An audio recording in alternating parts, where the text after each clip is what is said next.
Hello, everyone. My name is Dr. Garrett Starkoff, and today we are going to be talking about Newton's three laws and their applications in engineering.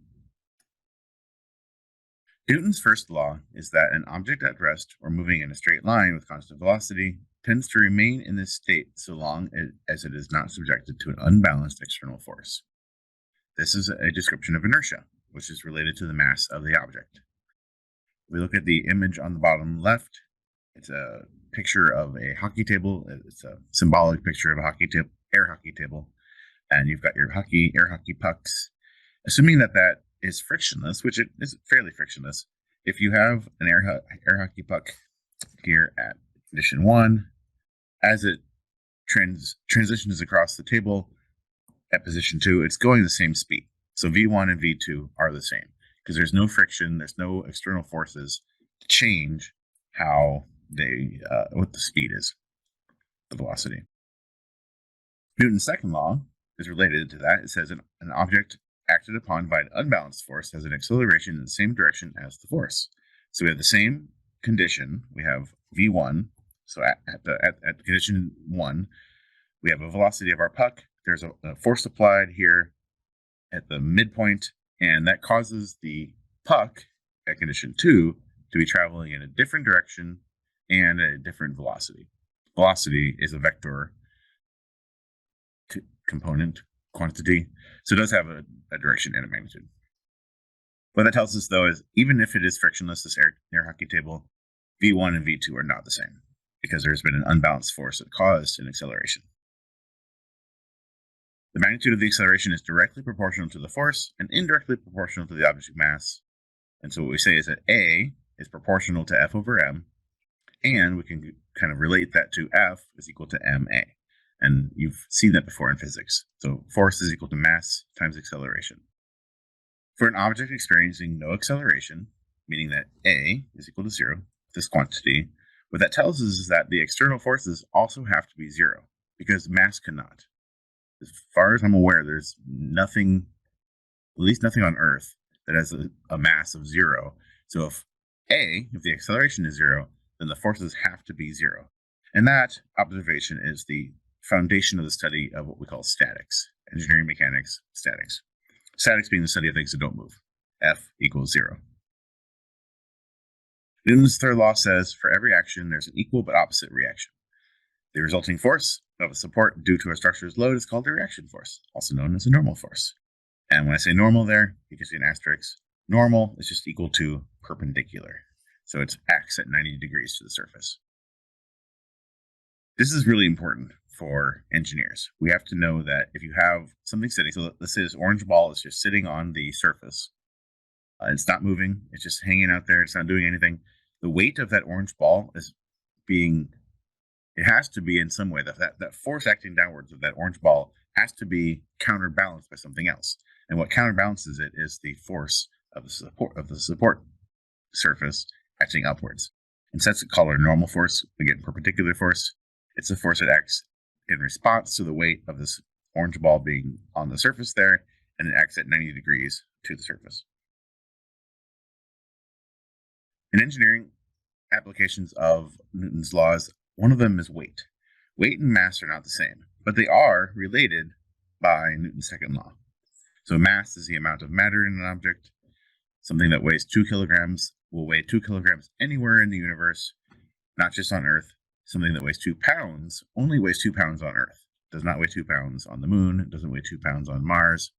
And so as you can imagine, if you are outside of Earth, if you're an engineer, a lot of the things that we do, especially mechanical engineers, travel into space. And so we need to take into account that the weight is different. And so using mass is a way to kind of take that into account.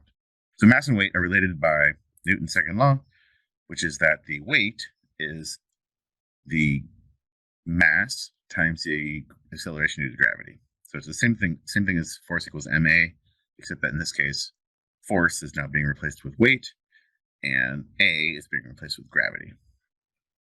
So if you have a 10 kilogram mass, the weight would be 10 times g newtons.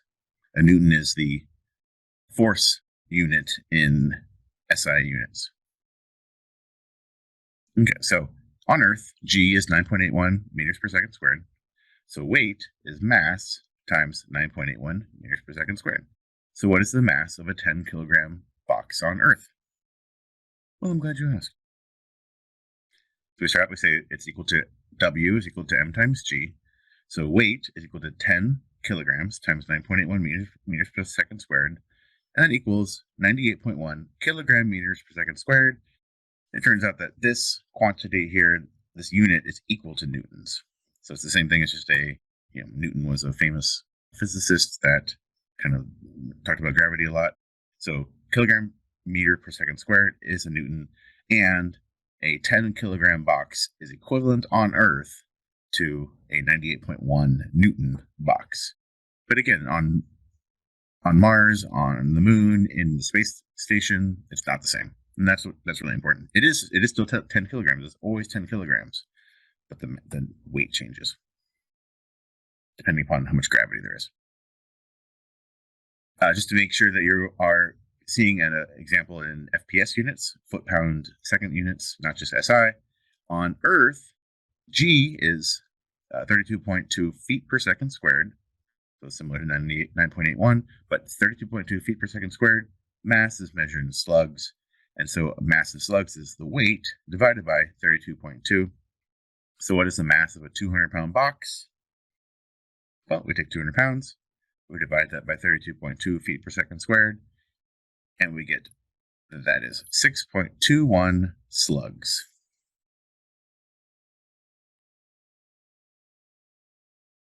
Not commonly used in engineering, but it is worthwhile to take into consideration that, again, this is the mass now. So 6.2 slugs is the mass of that box on Earth, on Mars, on the moon, anywhere.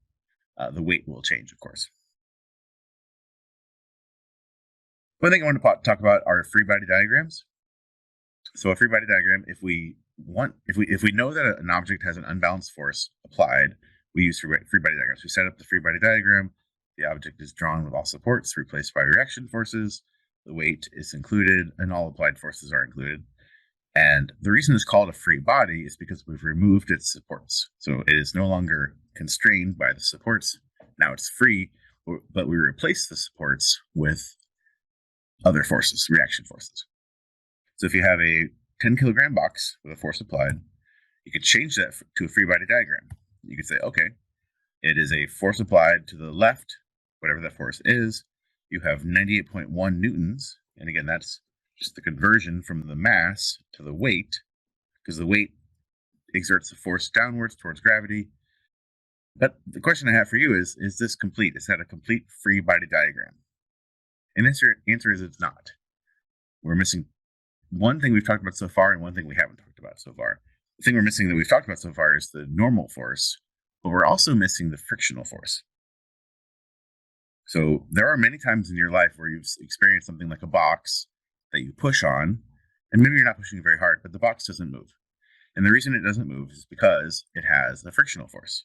So there's a normal force here, there's a frictional force, and we'll talk way more about what that means in your statics classes, but just to let you know that when we talk about a free body diagram, all of these will actually balance out. So that normal force, that weight, the frictional, the force being applied, the frictional force resisting that applied force, all those balance out to the point where this blue box here, experiences no acceleration, and therefore the sum of the forces is equal to 0.